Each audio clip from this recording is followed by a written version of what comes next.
Om Narayana Namaskrityam Naram Chaiva Narottamam Devim Saraswatim Vyasam Tato Jayam Mudiraye.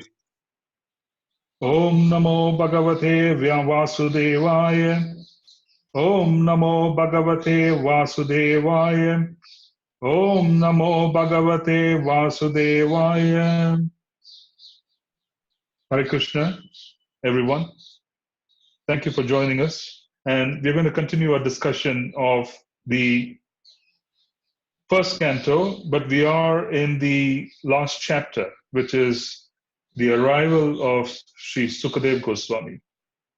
What is very interesting to see is that in the previous chapter, we noticed the action of the time factor.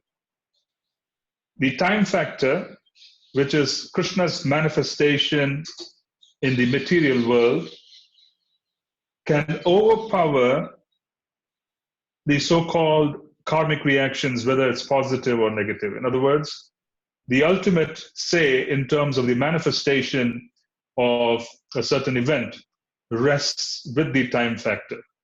So we gave the example in the previous session of a farmer who chooses the best quality seeds. He chooses an appropriate time of the year.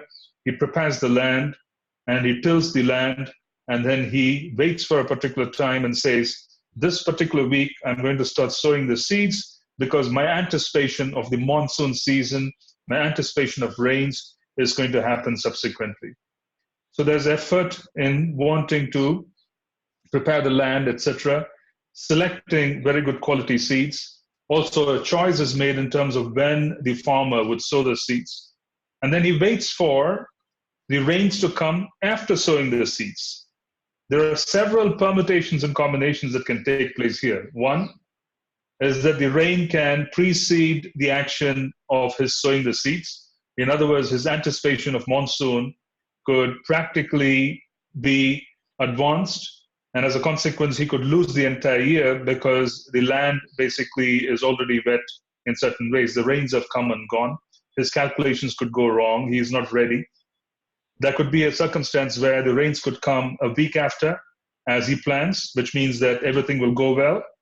There can also be circumstances where the rain comes a few weeks later, practically destroying the seeds that he has planted. So the point we're just wanting to make is that this is just an example. You know, we can always say that there can be water which is contained here, etc. This is an example of a circumstance where the agriculturist is predominantly dependent on rains for them to survive. So then that particular factor of rains is controlled by time. Rains can come after you put in efforts to complement your action and make you successful. Or it could be withheld, making you unsuccessful in so many different ways. So what is being seen here in terms of understanding the time factor, just through an example, is that we don't control results. We can control the quality of action. We can put in our best efforts, and then we can try and manifest a certain result. Krishna controls results. He can either grant results as we desire, or he might have a different agenda simply based on the fact that there are certain motivations. This is also a part of aggregate karma in terms of how the time factor is going to work or not work. But when the time factor is applied overall, the intricacies of karma can get overwhelmed by the decision of the time factor. Yeah? So now to prove a point, who controls time in the kingdom? It is said the king controls time in the kingdom because the king is a representative of the Lord. The king can sanction death and he can send someone to the gallows. So what did Lord Narasimha do in the 7th canto?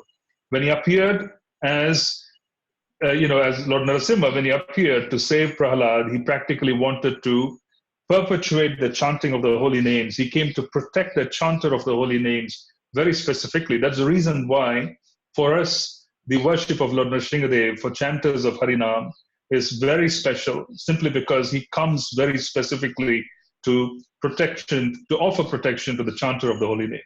What did the Lord do? Very unusual. In the 7th canto, it is seen, he kills Hiranyakashipu and occupies the throne of Hiranyakashipu. Our acharyas have given different reasons for that. One is Hiranyakashipu was a devotee.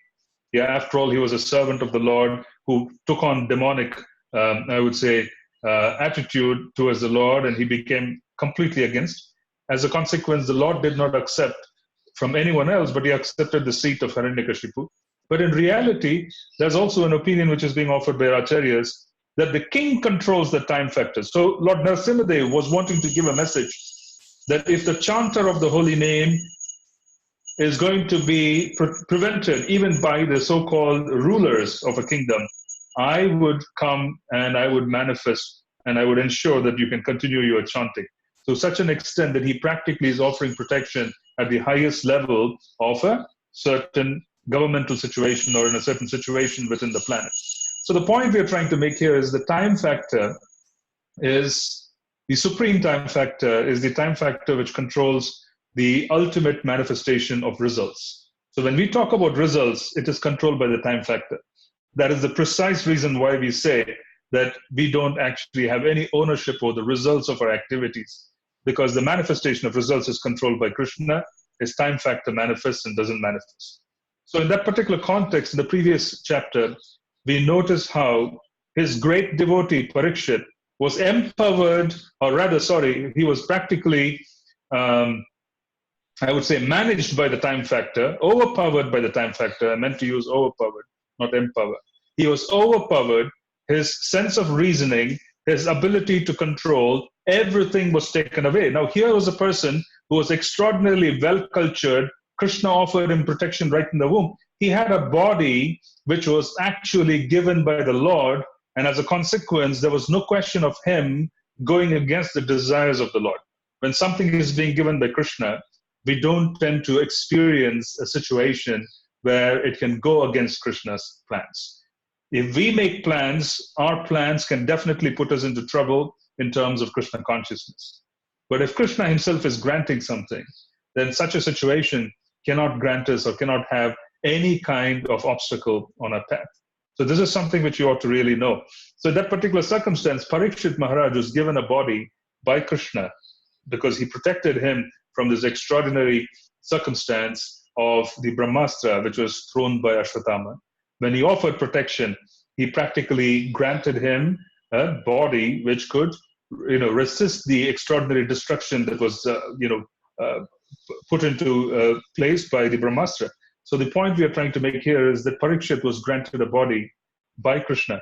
So he was so powerful and he was so dear to Krishna that Krishna practically appeared and offered him protection because of his connection to his father and to connection to his grandfathers and the family, etc. So such a personality as Parikshit was completely overpowered by the time factor. And when he was overpowered by the time factor, he practically loses composure. He loses his ability to control his senses. He becomes extraordinarily thirsty. He becomes extraordinarily distressed on account of thirst. He becomes very disturbed by the fact that the great sage, Shamika Rishi, who was actually sitting in penance, and anybody could see it, especially a great king like Parikshit, who was cultured and trained into the Vedic, the Vedic paradigm. He was practically the enforcer of dharma. So he was extraordinarily powerful. But in such a situation, he was overpowered. His physical overpowerment, he was overpowered. His ability to reason was taken away. And then he practically saw this great sage who was in penance and became disturbed, saying, "You did not get up to receive me. I am such a great person." So this whole manifestation of false ego, which generally doesn't come in such a great soul, because his intelligence is in touch with Shastra, his intelligence is in touch with Krishna, there really isn't a circumstance where his intelligence could have been deluded. But who could delude him? Krishna himself could delude him. So Yogamaya, who practically arranges for the coming together of Krishna and his devotees, acted in this particular circumstance. It was not Mahamaya. Parikshit was not overpowered by karma.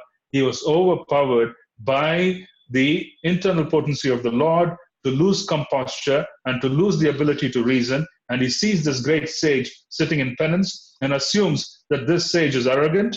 He is basically what we would call as employing the so-called division of caste, where the sage is a Brahmana and he's not paying attention to a Kshatriya because he's of a lower order. So this was the actual beginning, according to Srila Prabhupada. This is the actual beginning of the breakdown of Varnashram. The breakdown of Varnashram occurs when one identifies with the particular aspect of birth and then starts discriminating based on who is a Brahmana and who is a Kshatriya, etc.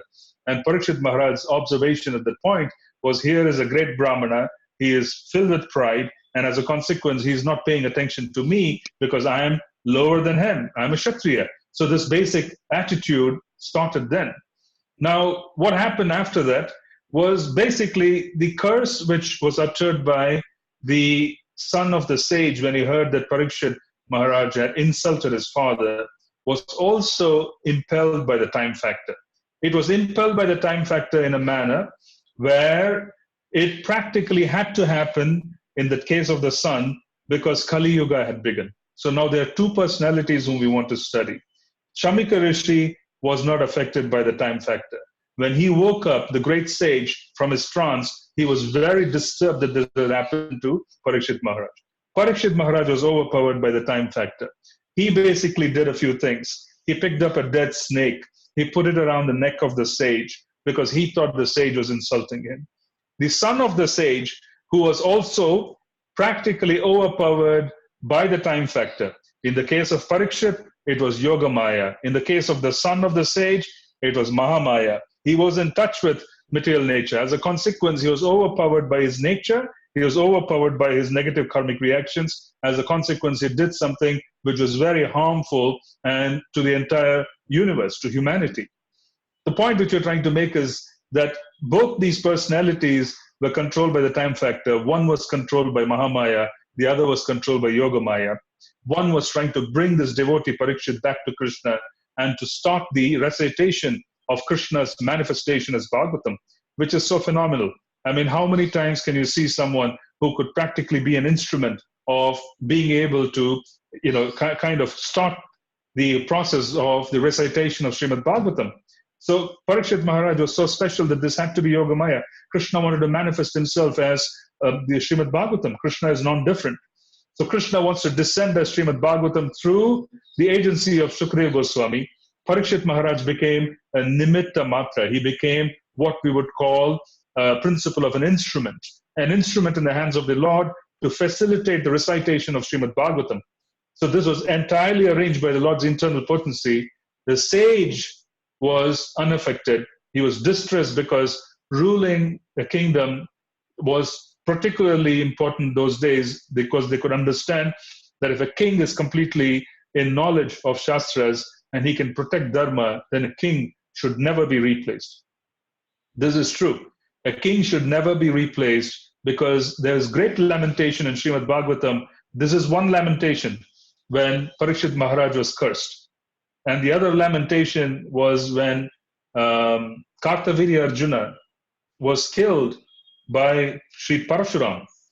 His father, Jamadagni, he lamented that why did you kill this king? He was a great king. We could have chastised him, we could have corrected him, we could have disciplined him. Why did you kill him? Because coming across a king who had the ability to control consciousness, the Bhagavatam version is very clear. Kartavirya Arjuna could control consciousness of his subjects. Parikshit Maharaj could control the consciousness of his subjects. He basically were very upset, both these sages, Jamadagni and Shamika Rishi, in different situations, different circumstances, were very upset that the king had to be replaced because such a great king who kept Kali away, who kept the influence of Kali away, we should never have, kind of removed him. So this was a lamentation of Shamika Rishi because he could see in the future and see what the implications would be of Parikshit Maharaj leaving the planet. Anyways, the beauty was that the lamentation at that point in time was that Krishna had left the planet. Now Krishna, who had left the planet, remanifests again as Srimad Bhagavatam, which is the glory. Right in the beginning, he is coming back as Bhagavatam. Krishna departs from Dwaraka. He ends his pastimes, the manifested pastimes on the planet. And then Srimad Bhagavatam appears. This is again Krishna. And in both situations, you have Parikshit involved. Such a great personality. So the point we want to make here is that the previous discussion was focused on the actual curse and the extraordinary circumstances and the action of Yoga Maya versus Mahamaya and the manifestation of Kali. The moment Kali has to come, Parikshit cannot be there. Bhagavatam has to be recited. So there are so many different factors involved which can force the circumstance upon different individuals, either favorably or unfavorably. So we had the ending of the Dwapara Yuga and the Kali beginning. We had the reason for Krishna wanting to descend as Srimad Bhagavatam through the recitation of Bhagavatam.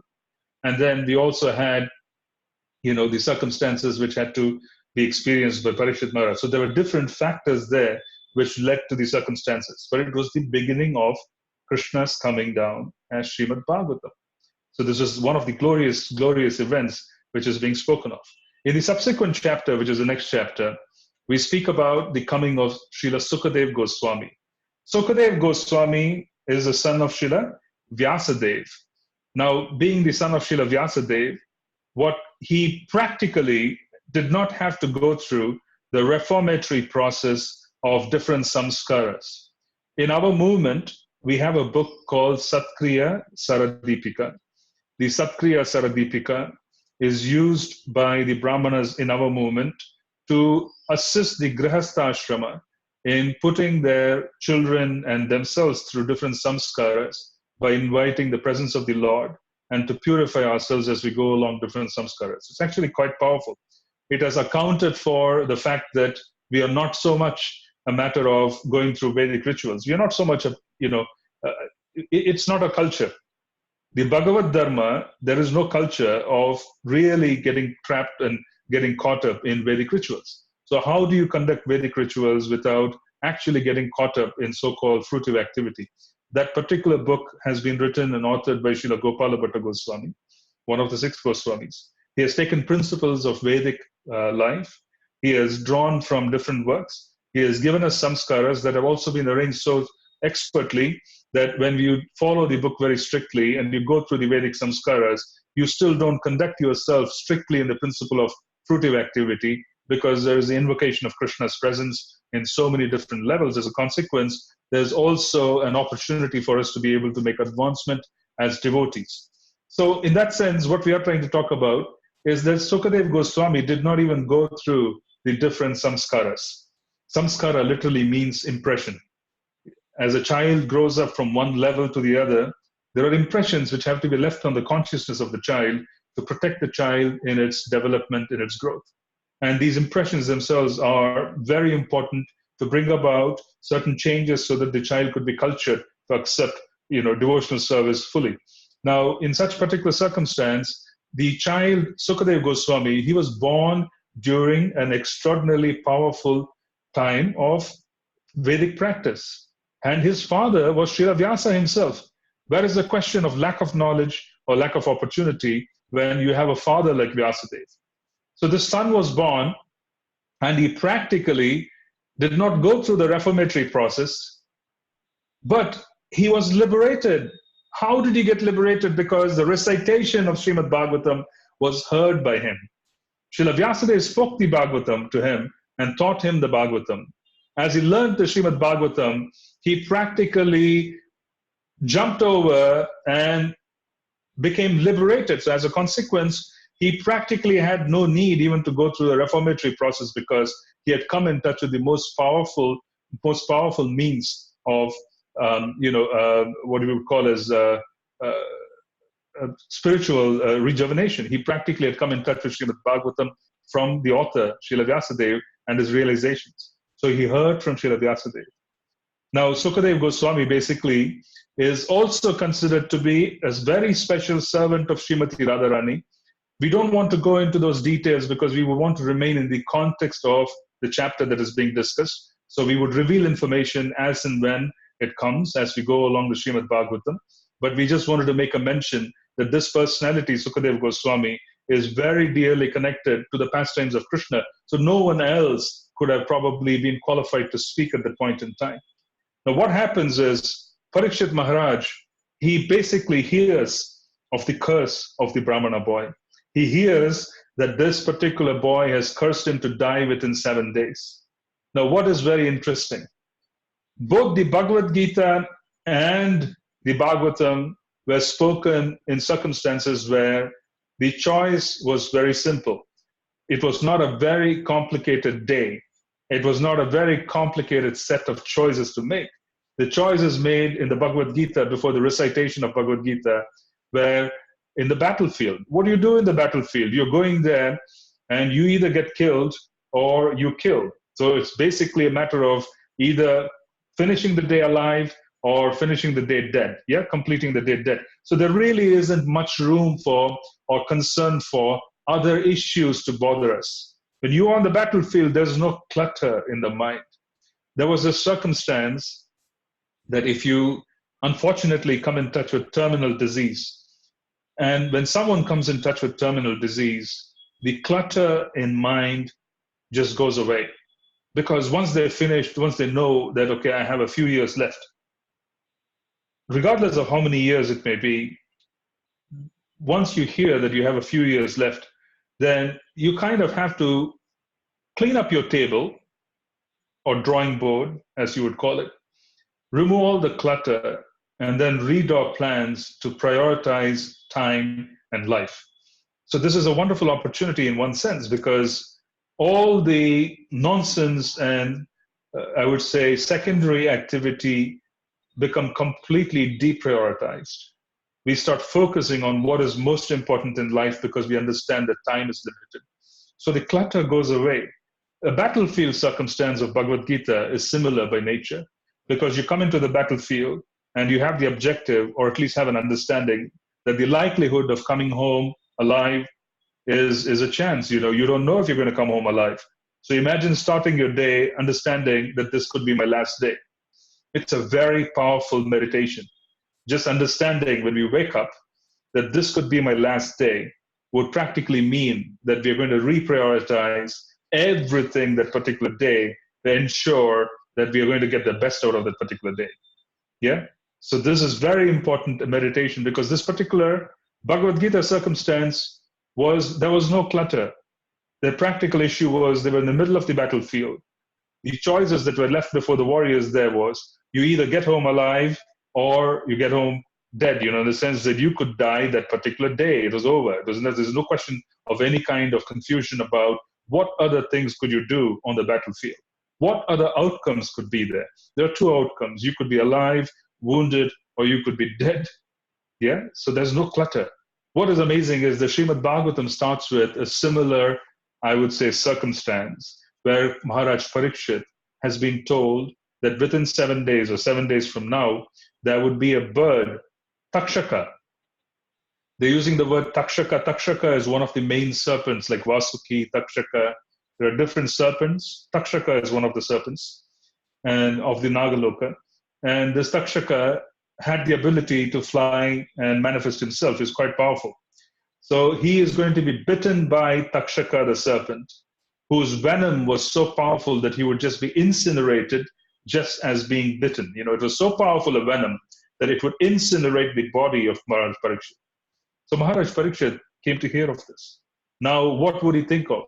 He really wasn't too confused about the activities of the day. He was very clear. He said that basically I have 7 days. I must make the most of it. I must really take complete advantage of this. So the first thing that I had to do was I had to basically focus on a singular identity. What is the singular identity that I need to focus on? My relationship with Krishna. I have multiple identities. I am a male is an identity. There could be duties produced out of that identity. I am a king is an identity. There could be duties produced out of that identity. Husband, father, cousin, brother. There's so many different identities and duties that can be produced, all of them. And then there is this identity of being a servant of Krishna, being related to Krishna, Krishna Sambandha. Parikshit Maharaj had 7 days. He wanted to remove all the clutter. He said, I can't be involved in any other identity other than the identity of being a servant of Krishna. Now, what is it that's going to allow me maximum ability to take advantage? I'm going to go to the banks of the Ganga. I'm going to sit there and I'm going to engage in meditations to purify myself so that I could meditate on the lotus feet of the Lord and could receive his benedictions, because in 7 days, that's the best activity that I could do. So this particular idea of managing one's identity is extraordinarily critical. The critical part of it is at any given time, we would want to understand that life itself could get so complicated that the identity of being a devotee could be overwhelmed by the identity of being a father, mother, relative, wife, husband, professional, etc. These identities that we already have established in this world are simply permutations and combinations of the 24 elements. Yeah?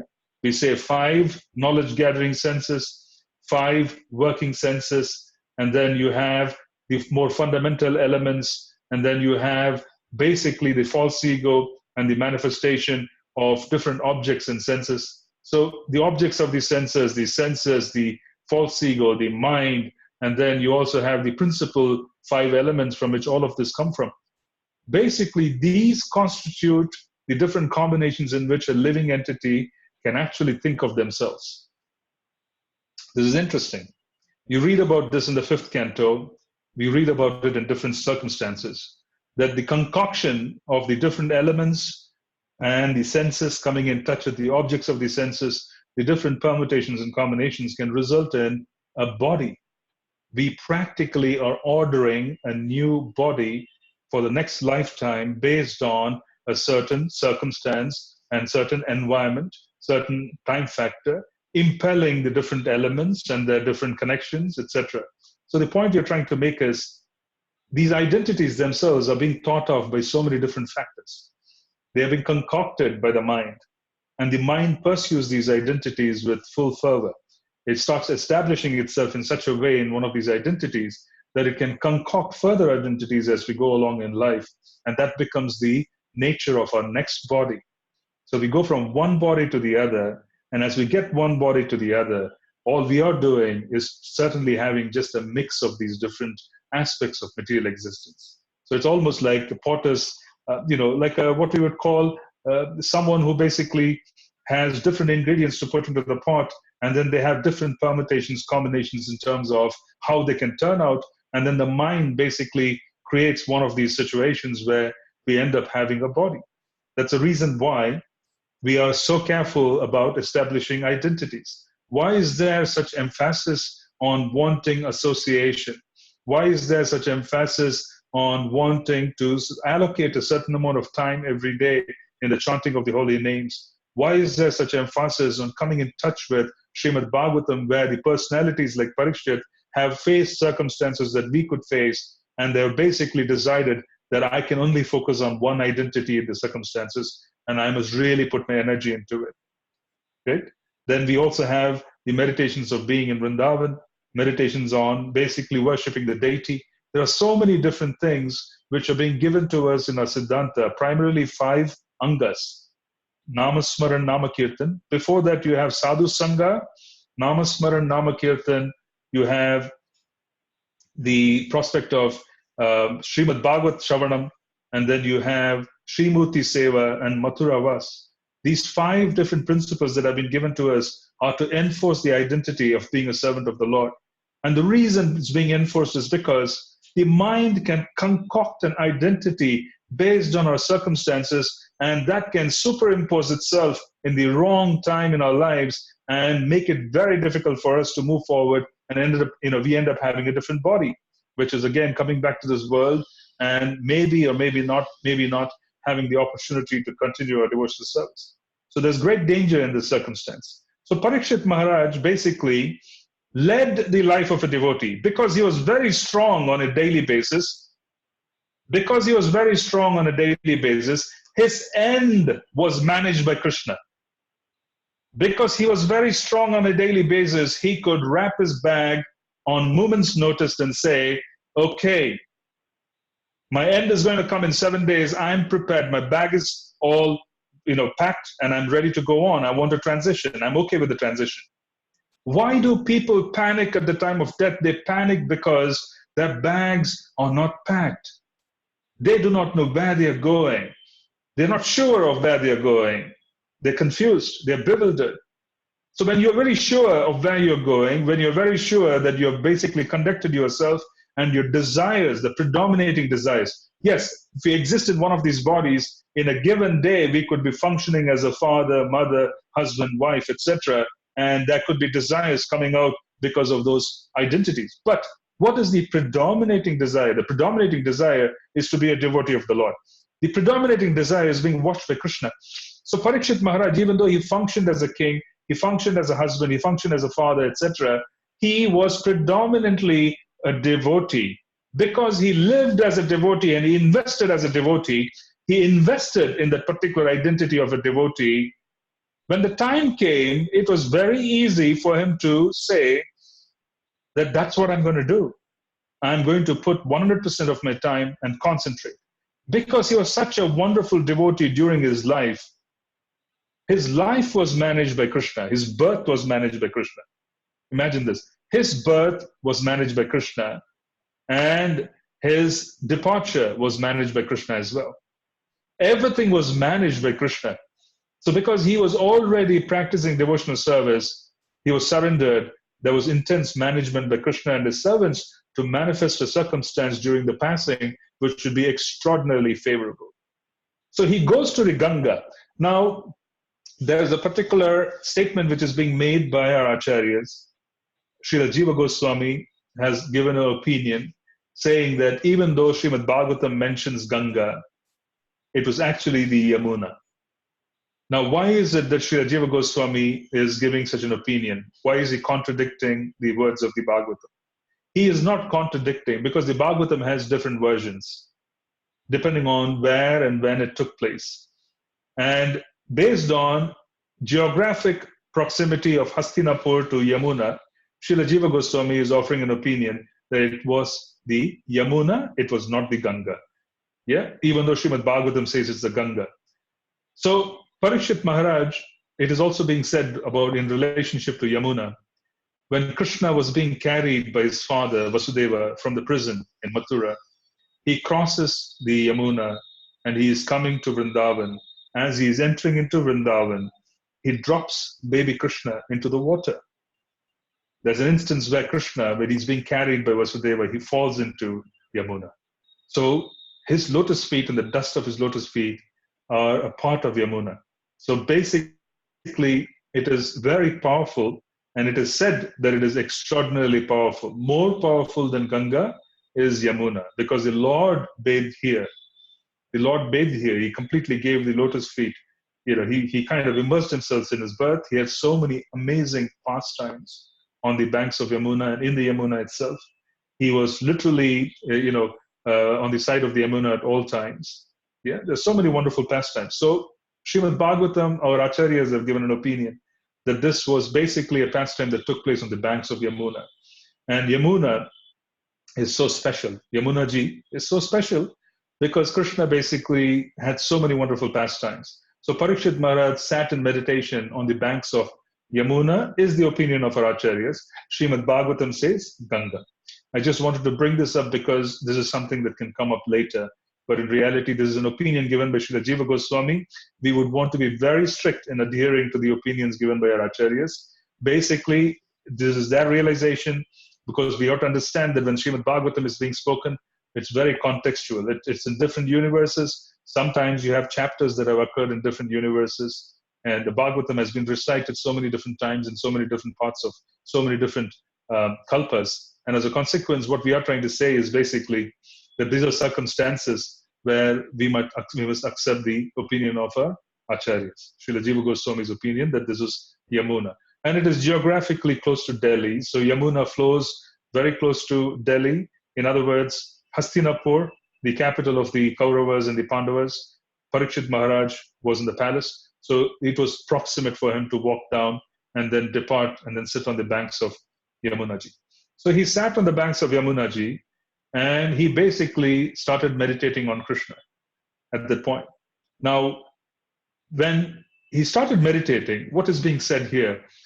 Different sages of such exalted order, they started assembling around Parikshit Maharaj. Now, these sages, they came on the pretext of wanting to have a dip in Yamunaji.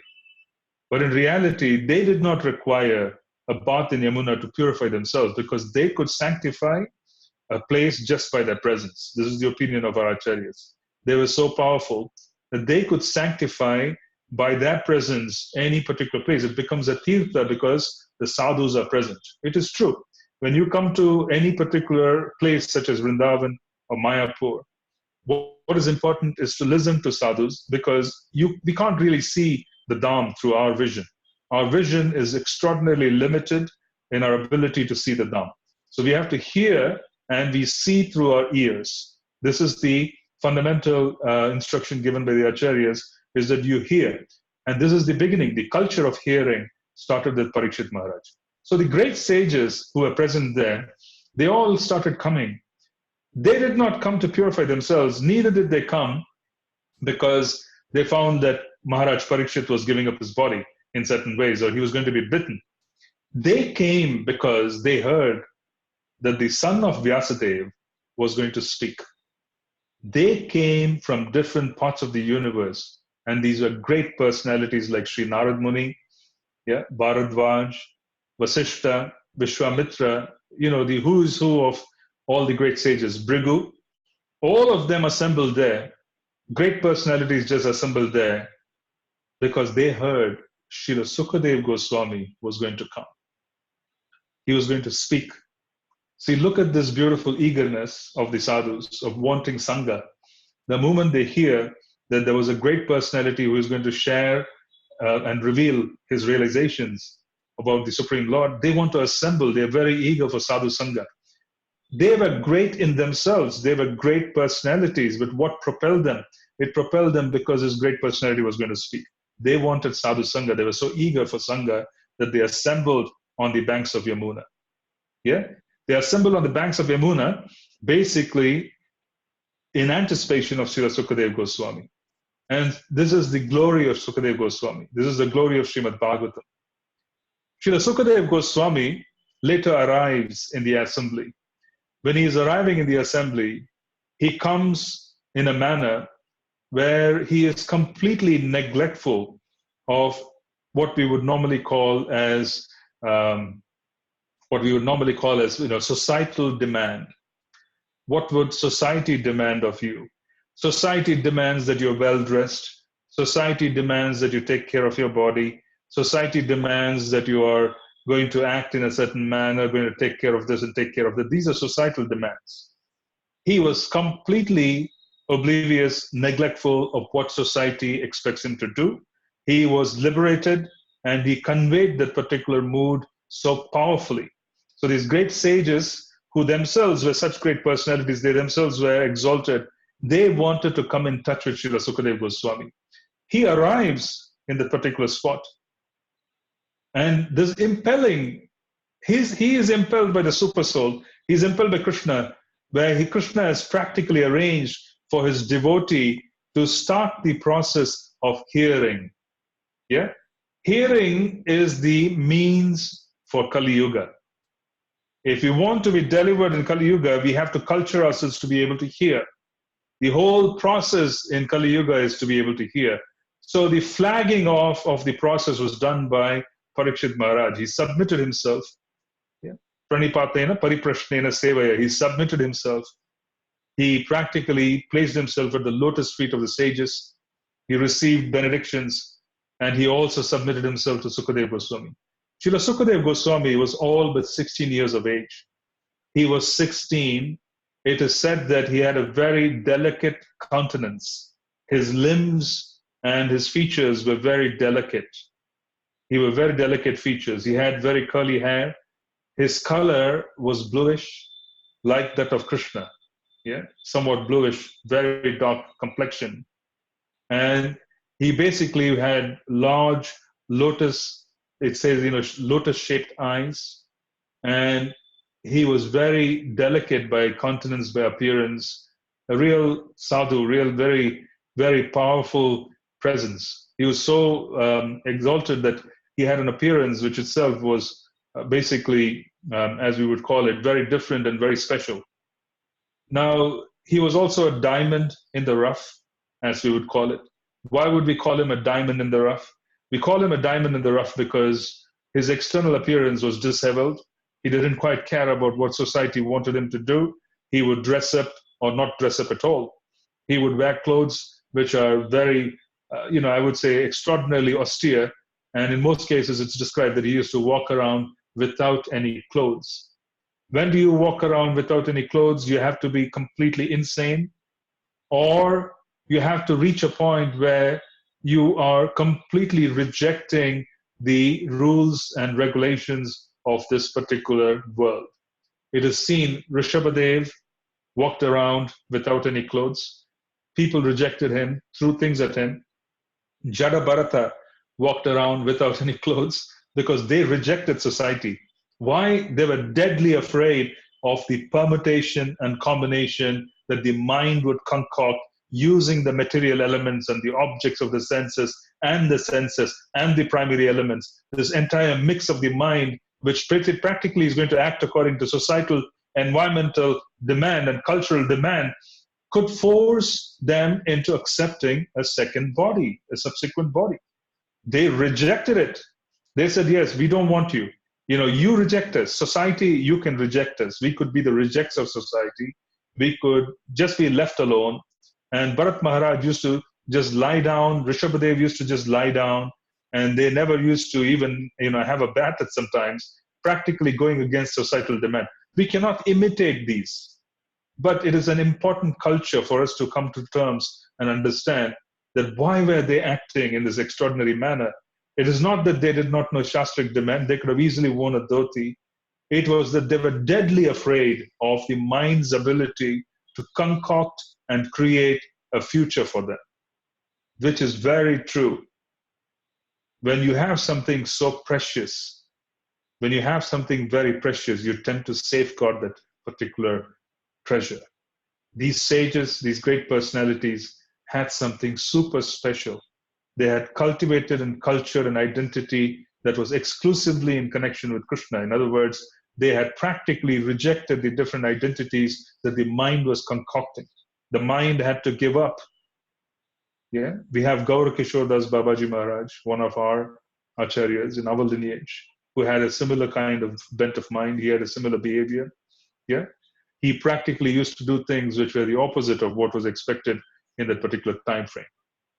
So these rejects, or so-called idea of rejecting society, there's a lesson for us to learn from. This lesson itself is the fear these great personalities had of the ability of the mind to concoct a future for them.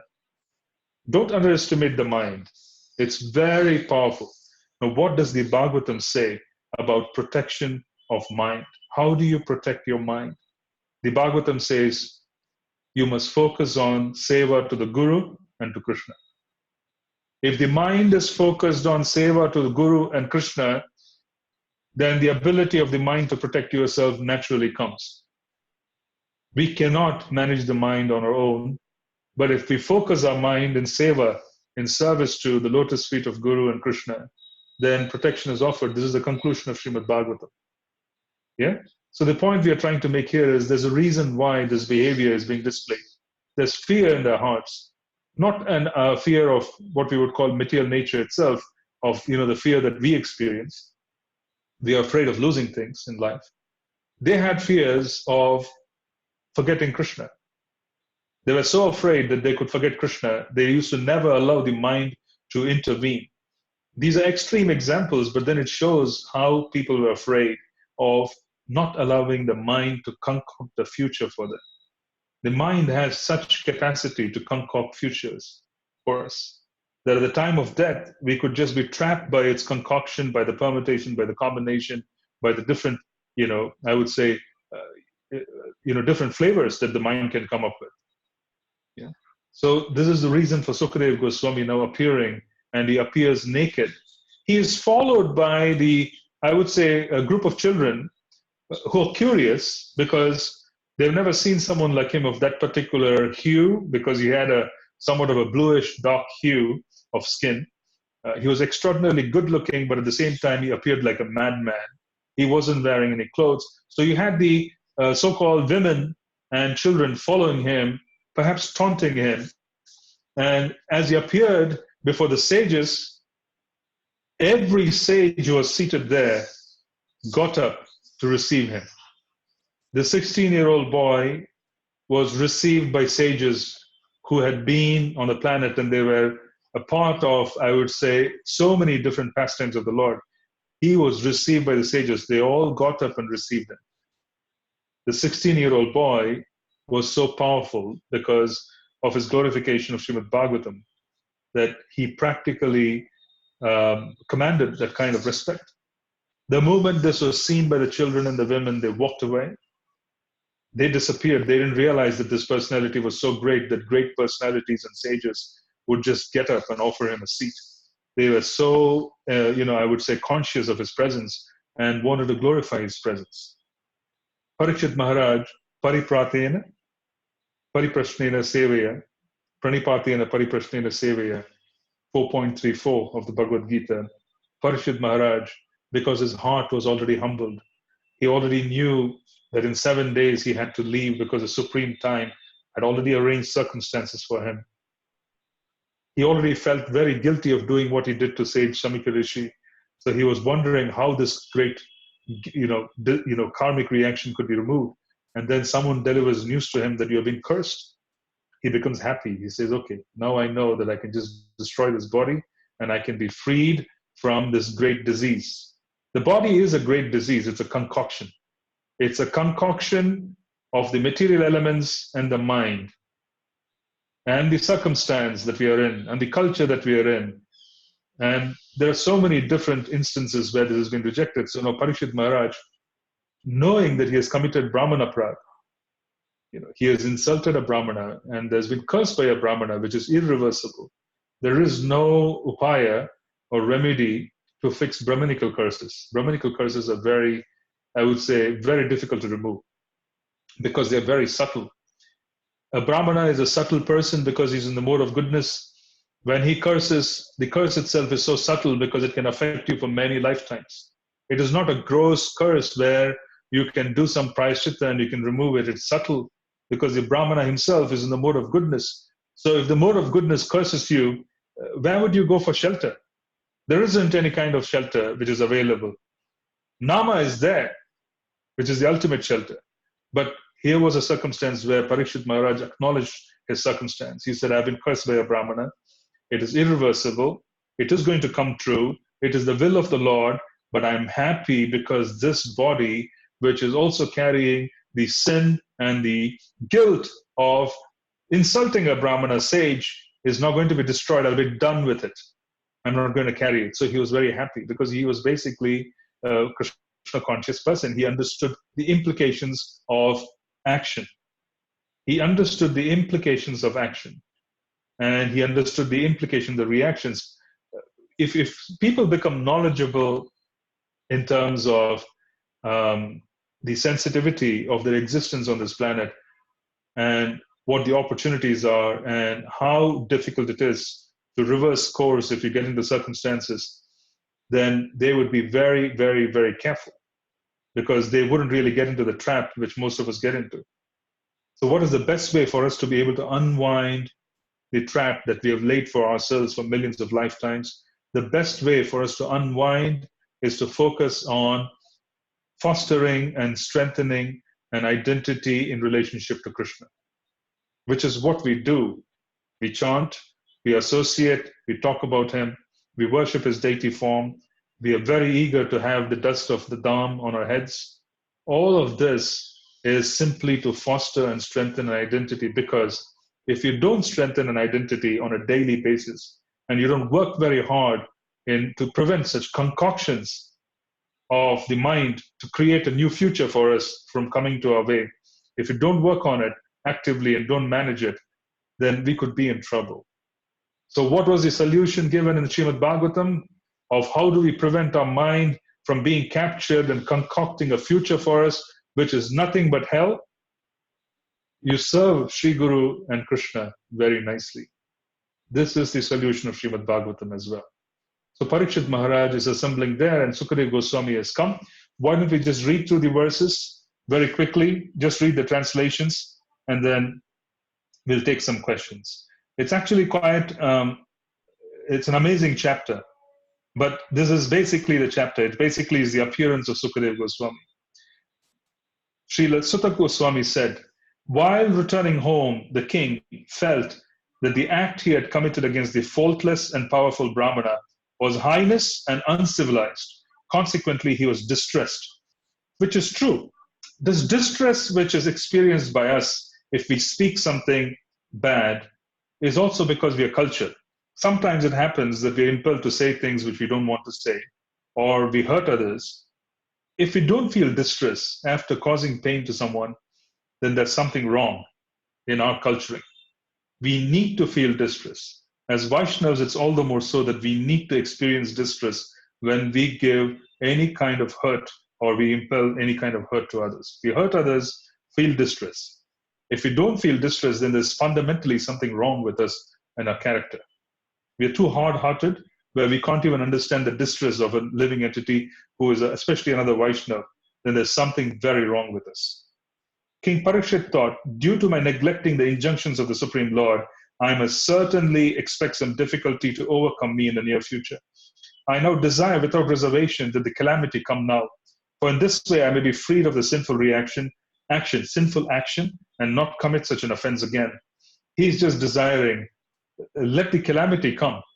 Why is someone so masochistic or sadistic? We could call this some kind of a psychosis where they are expecting to cause self-harm, saying, let calamity come upon me, let me be harmed. He is not.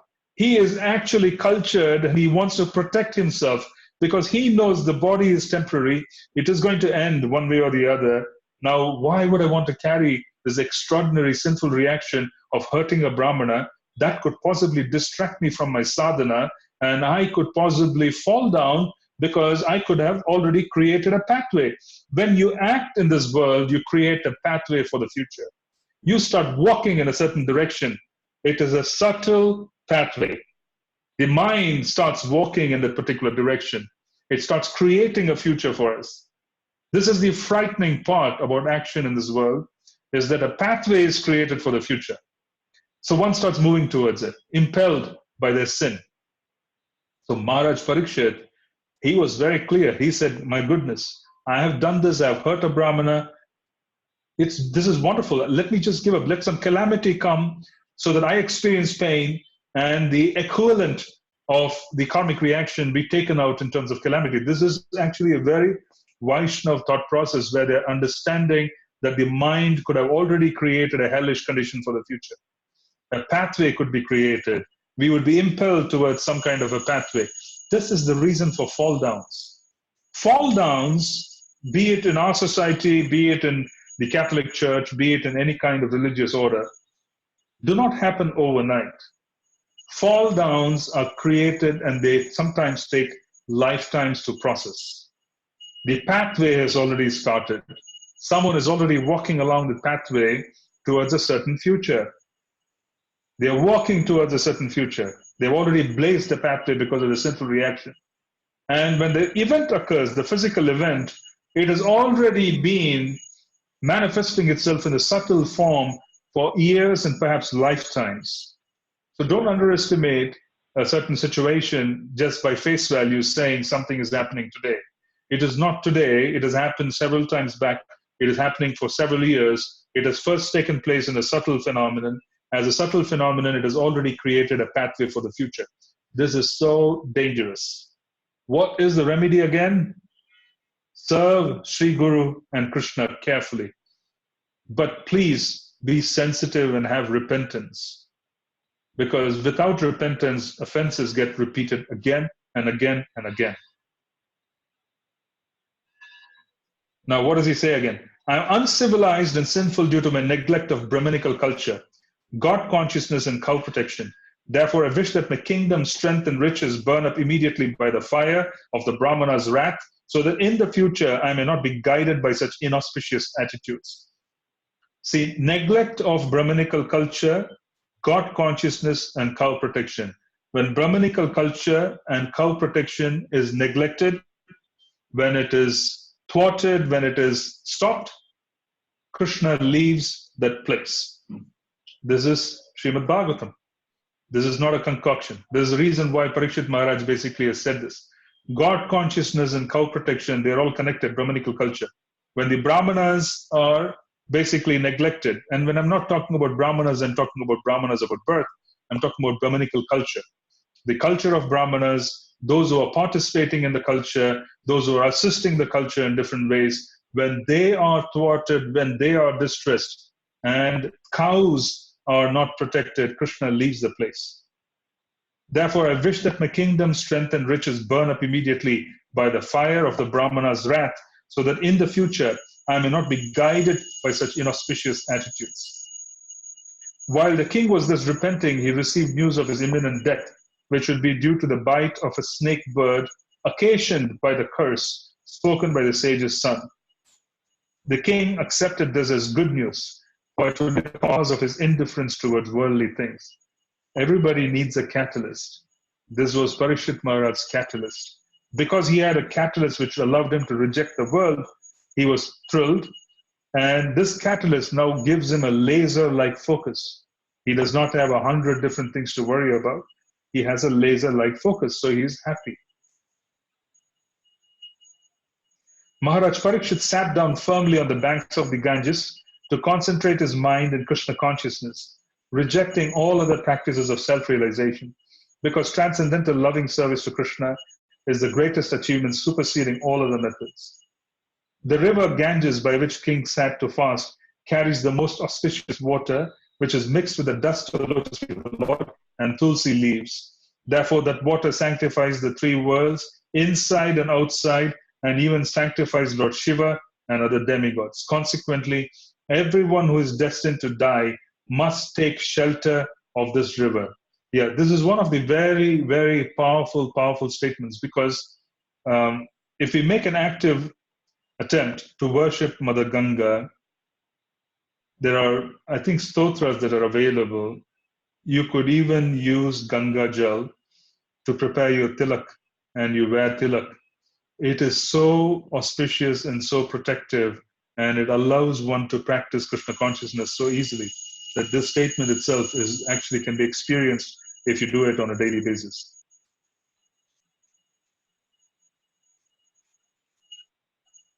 So according to Varaha Puran, in the same purport, Srila Jiva Goswami says there is no difference between water of Ganga and Yamuna.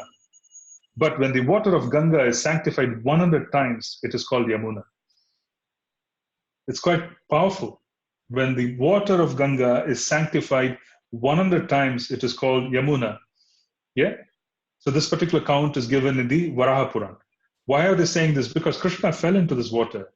There's so many amazing pastimes which took place.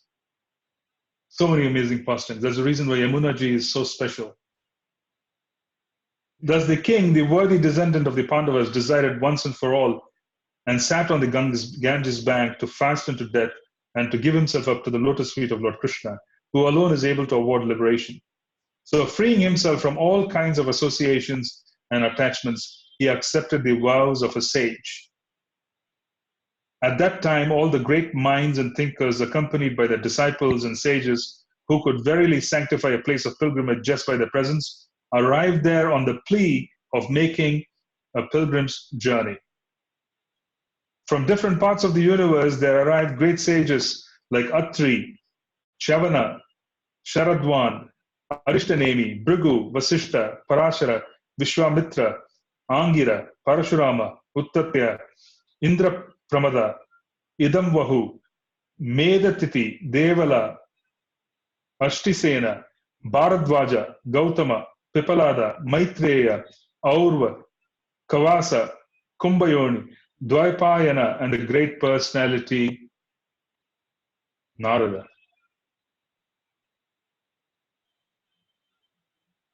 There were also many other saintly demigods, kings, and special royal orders called Arunadayas, a special rank of Raja Rishis from different dynasties of sages. When they all assembled together to meet the emperor, he received them properly and bowed his head to the ground. After all the rishis and others had seated themselves comfortably, the king, humbly standing before them with folded hands, told them of his decision to fast until death. The fortunate king said, "Indeed, we are the most grateful of all the kings who are trained to get favors from the great souls. Generally, you sages consider royalty as refused to be rejected and left in a distant place. The Supreme Personality of Godhead, the controller of both the transcendental and mundane worlds, has graciously overtaken me in the form of a Brahmana's curse. This is beautiful. Parikshit Maharaj is saying, the Supreme Personality of Godhead has overtaken me in the form of a Brahmana's curse. He is not focused on the Brahmana's curse. He is focused on the fact that the curse itself is Krishna's arrangement. So, and he's saying, he is graciously, the Supreme Personality of Godhead, the controller of both the transcendental and mundane worlds, has graciously overtaken me in the form of a Brahmana's curse. Due to my being too much attached to family life, the Lord, in order to save me, has appeared before me in such a way that only out of fear I'll detach myself from the world. O Brahmanas, just accept me as a completely surrendered soul, and let Mother Ganges, the representative of the Lord, also accept me in that way, for I have already taken the lotus feet of the Lord into my heart. Let the snake bird or whatever magical thing the Brahmana created bite me at once. I only desire that you all continue singing the deeds of Lord Vishnu. Again, offering obeisances unto all you Brahmanas, I pray that if I should again take my birth in the material world, I will have complete attachment to the unlimited Lord Krishna, association with his devotees, and friendly relations with all living beings. In perfect self-control, Maharaj Parikshit sat down on a seat of straw, with straw roots facing the east, placed on the southern bank of the Ganges, and he himself faced the north. Just previously, he had given charge of his kingdom over to his son. Now, they normally use the kusha grass. Kusha grass has the ability to provide detachment. If you practice sadhana sitting on kusha grass, then it gives you and awards you detachment. So it's easy to detach oneself if you sit on kusha grass. And as a consequence, you notice this particular circumstance where he's sitting on grass and he is basically meditating and he's sitting down very firmly. He is not running from death. He is welcoming. And why is he welcoming and why is he not running? He is not running and he is welcoming because he is ready. Thus King Maharaj Parikshit sat to fast unto death. All the demigods of the higher planets praised the king's actions and in pleasure continuously scattered flowers over the earth and beat celestial drums. All the great sages who were assembled there also praised the decision of Maharaj Parikshit, and they expressed their approval by saying, very good. Naturally, the sages are inclined to do good to common men, for they have all the qualitative powers of the Supreme Lord. Therefore, they were very much pleased to see Maharaj Parikshit, a devotee of the Lord, and they spoke as follows. The sages said, O chief of all the saintly kings of the Pandu dynasty, who are strictly in the line of Lord Sri Krishna, it is not at all astonishing that you have given up your throne, which is decorated with the helmets of many kings, to achieve eternal association with the personality of God. We shall all wait here until the foremost devotee of the Lord, Maharaj Parikshit, returns to the supreme planet, which is completely free from all mundane contamination and all kinds of lamentation. All that was spoken by the great sages was very sweet to hear, full of meaning and appropriately presented as perfectly true. So after hearing them, Maharaj Parikshit, desiring to hear of the activities of Lord Sri Krishna, the personality of Godhead, congratulated the great sages. The king said, O great sages, you all very kindly assembled here, having come from all parts of the universe. You're all as good as supreme knowledge personified, who resides in the planet above the three worlds. Consequently, you are naturally inclined to do good to others. But for this, you have no interest either in this life or in the next. O trustworthy Brahmanas, I now ask you about my immediate duty. Please, after proper deliberation, tell me of the unalloyed duty of everyone in all circumstances, and specifically of those who are just about to die.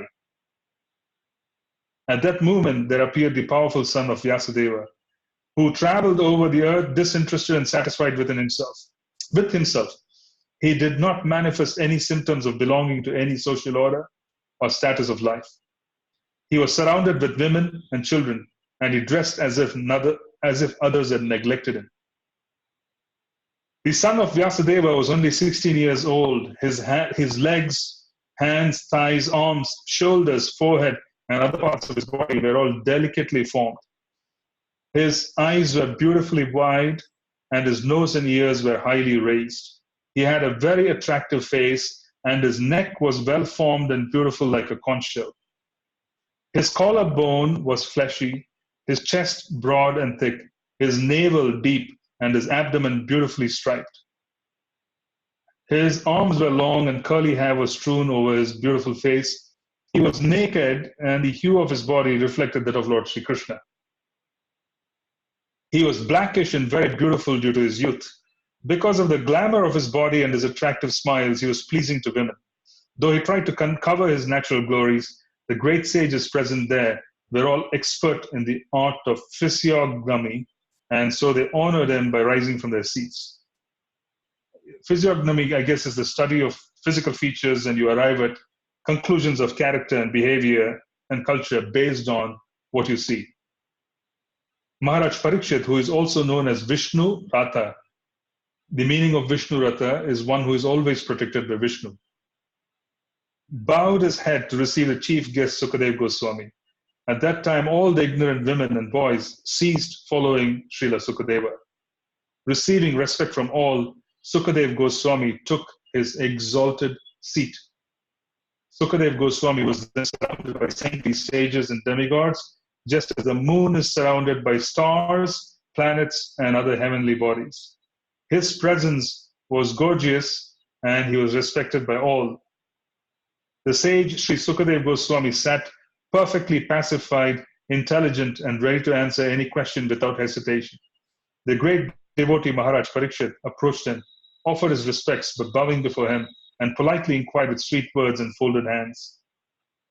The fortunate king Parikshit said, "O Brahmana, by your mercy only you have sanctified us, making us like unto places of pilgrimage, all by your presence here as my guest.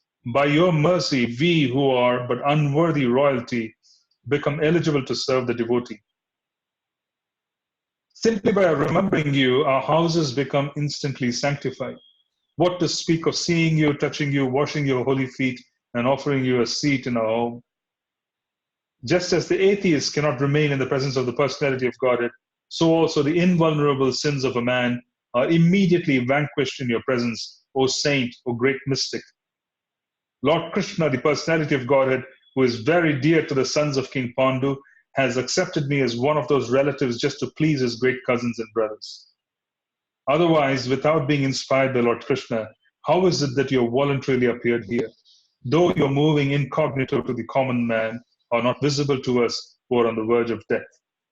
So, Sukadeva Goswami's presence, Parikshit Maharaj acknowledged, "You have come here because Krishna has arranged it.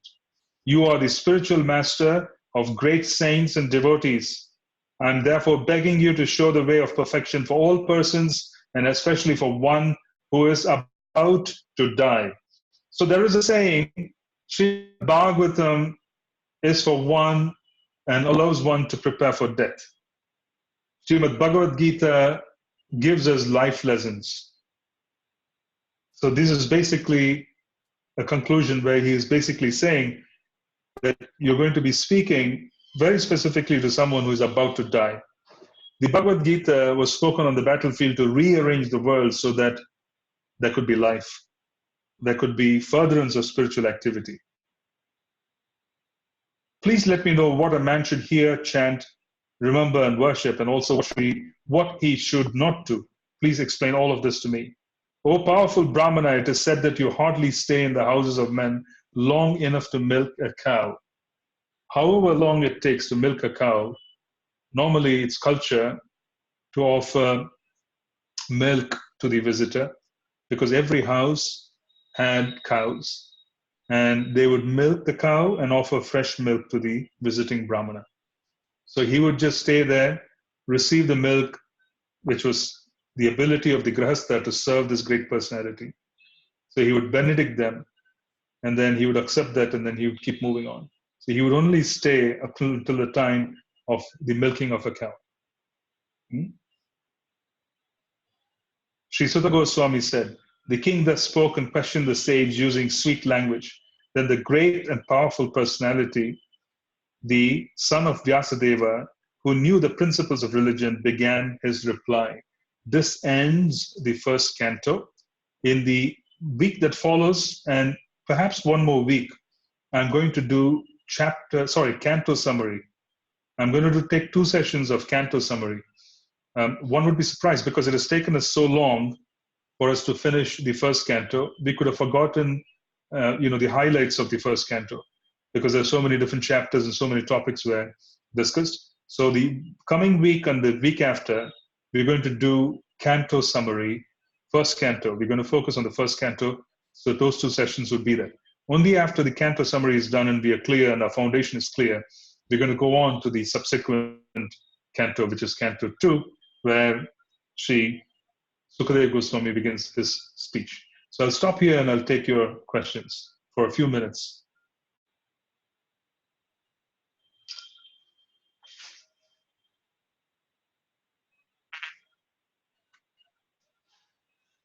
Any questions, comments? Hare Krishna, Prabhu. Haribol. Haribol. You mentioned that the Jamuna is more powerful than the Ganga. That's the impression I get. Then why is it that we're always using Ganga Jal rather than Jamuna Jal? Nobody seems to be using Jamuna water for offerings and things. It's a good point. Yamuna, basically, when we are trying to invoke the presence of the rivers before bathing the deity, then we invoke the presence of all the sacred rivers through mantra. Yeah? So this is a part of, I would say, mystical practice where you could invoke the presence of all the rivers through mantra into the pot, which is primarily used to bathe the deity, the water. So it's just not that we are biased towards Gangaji. We basically say Gange Yamunai Chaiva, Godavari Saraswati Narmade, Sindhu Kaveri, Jalesmin, Sannidhim Kuru. We basically are saying all the rivers, please assemble in this particular pot, so because we want to bathe the deity. And so is the case when Krishna basically invokes Manasi Ganga, when he's invoking the presence of different sacred rivers, he's invoking all these rivers. However, there's a distinction. The attachment to Yamuna Ji is felt in the hearts of those who are very specifically attached to the pastimes of Krishna. Mother Ganga delivers everybody. Mother Yamuna is specifically in a place where Krishna has had his pastimes. So in general context, when you want to use Vedic rituals as a means, then you invoke the presence of Mother Ganga, and we talk about Ganga Jal because she is universally applied across the board for everybody, every living entity. Yeah? But Yamuna Ji, there is rasa, there is the flow of relationships, there's the flow of pastimes. Every particular metaphor which Krishna had with his devotees had a Yamuna sequence. Yeah?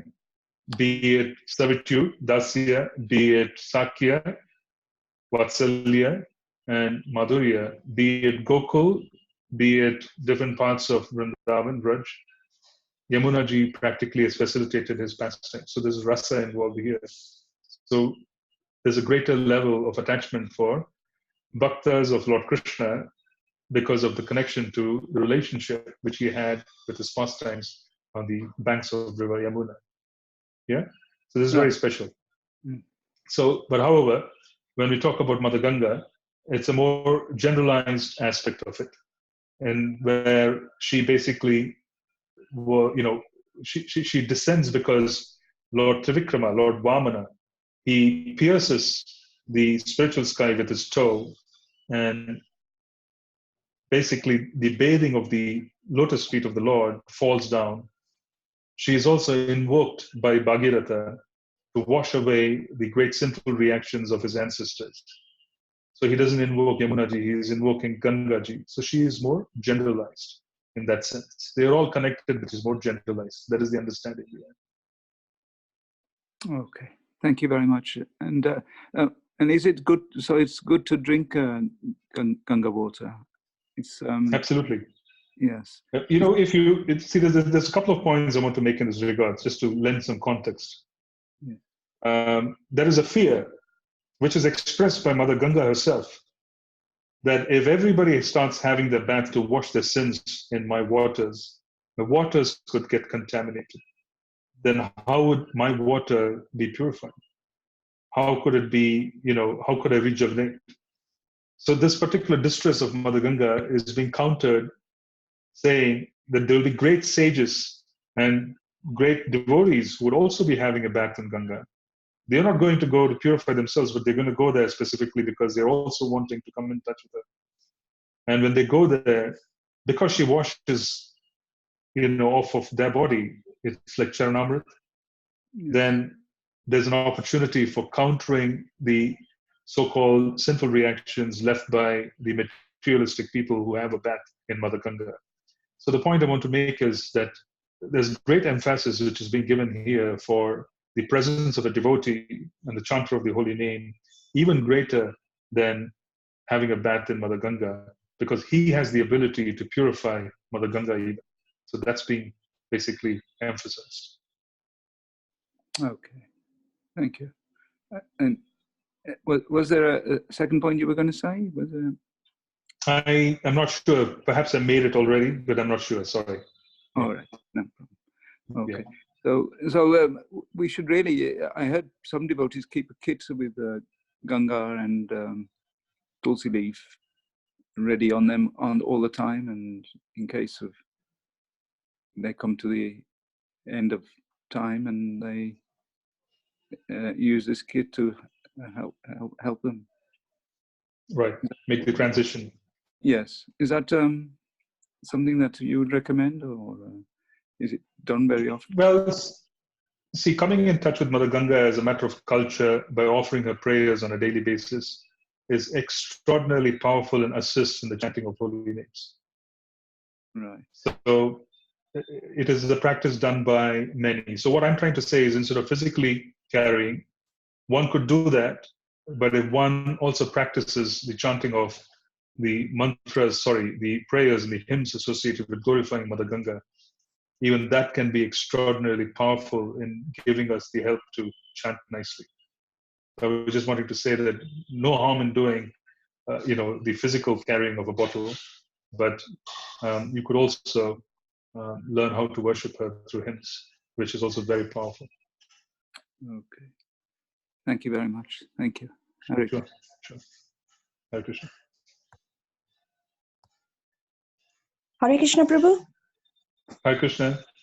I've got 3 questions. The first one is, you just mentioned about the hymns to praise Mother Ganga. So where can we read those, or where can we find those hymns?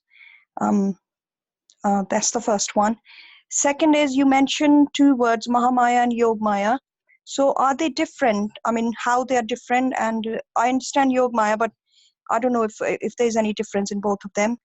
And third one is, I visited a place in UP called Shukratal. So I was told, not by devotees, but it's a cultural thing in the family, that you should visit Shukratal, where actually Srimad Bhagavatam, was this whole pastime took place 5,000 years ago. So I'm not sure whether it's been mentioned in any of the scriptures, but there is a 5,000-year-old banyan tree where people say that was actually the pastime took place under that banyan tree. So these are the 3 questions. Where was this? Where exactly is this? The place that you mentioned. It's in UP. I actually come from a place called Meerut in India, and it's towards Haridwar. When we go towards Haridwar, it's right. And it's on the banks of River Ganges. It's on the banks of River Ganges. I have to confirm the last question. Okay. I have to confirm it, but I'm not sure. I'm not sure because, as we said, there are multiple instances of Srimad Bhagavatam mentioning different things. In the present Srimad Bhagavatam, it is very clear that he sat on the banks of Ganga, but our acharyas are saying he sat on the banks of Yamunaji. Yeah. So The point is that there seem to be varied opinions simply because scripture could have been spoken in different contexts in different places, right? In different times. And as a consequence, you could have, I would say, circumstances which are a little different. So what I'm trying to say is I will answer the last question later, perhaps through the WhatsApp chat, Yeah. because I need to do a little bit of research on that. The Okay. first question about Yogamaya, Mahamaya. Mahamaya is Krishna's external potency. She manifests as Mother Durga, and her origin is Yogamaya. Her origin is Yogamaya, as in the facilitator of the pastimes of the Lord. Yoga means to bring together, and she is basically the mystic potency and the internal potency of the Lord who facilitates the coming together of the Lord with his devotees. And she is basically the personality who arranges through her various agencies the different, I would say, catalysts and circumstances of devotees being able to come together with the Lord and for the Lord to have his Leela. So, in one sense, both are the same. It is said that Mahamaya, who is the external potency, Mother Durga Devi, when she notices someone proceeding towards Krishna, she then hands over the soul to Yogamaya, who is, her origin in one sense. So Fine. basically, she hands over the soul to Yogamaya. So because now the soul wants to go to Krishna, so as a consequence, there has to be facilitation of the Leela of the Lord, and the connection and the Sambandha has to be given to the soul. So it's being done by Yogamaya. So there's a distinction. For those who are completely fixed in the material world, and their relationship is with Krishna's external energy, their relationship is with the objects of the world, etc., they are dealing with Krishna's external energy. That is Mahamaya. That is Mother Durga. So that's the distinction. The distinction Right. itself is that one is where you want to deal with Krishna, and she fosters the relationship and she facilitates everything. Everything is facilitated by her. The other is the facilitation of one's karmic reactions and how they want to interact based on the desires within the material sky. That is facilitated by Krishna's external energy. That is Mother Durga, Mahamaya. Right. Okay. Okay? Thank you. Thank And you. what was your second question? I forget the second question. Yeah, hymns of to praise Mother Ganga. So where can we I'll come find? back to you on that. I'll come back to you. I will probably post something on the WhatsApp chat for people to facilitate, Okay. to access. Thank you, Prabhu. Hare Krishna. Hare Krishna.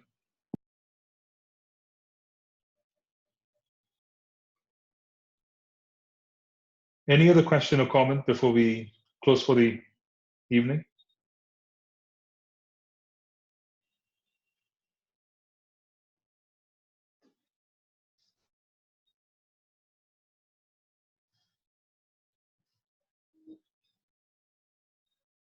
Okay.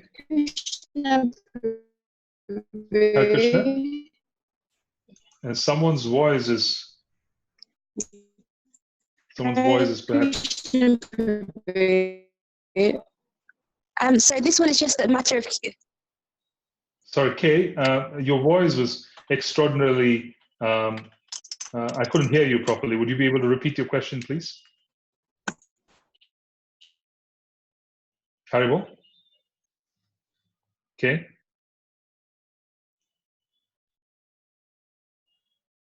Haribo?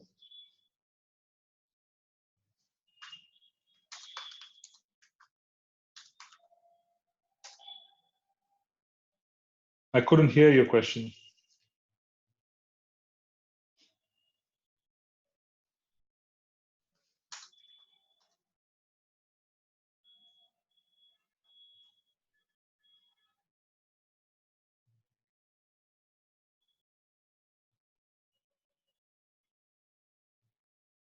I'm probably just going to give around 20 seconds. If not, Kay, you could type out on WhatsApp, and I would be happy to address it.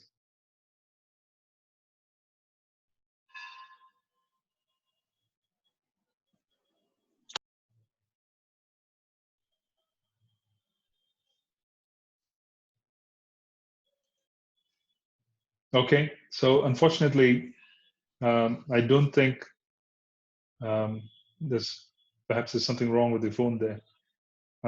Why don't we end the conversation today, and then we will take it up on WhatsApp, and we could reach out again the following week where we're going to offer canto summaries. There could be Q&A. I really urge all of you to at least read the translations and of the first canto for the next 2 weeks, 2 sessions, so that we could take advantage and we could talk a little bit. So I thank you very much. We'll meet again. Srila Prabhupada ki. Jai Srila Prabhupada.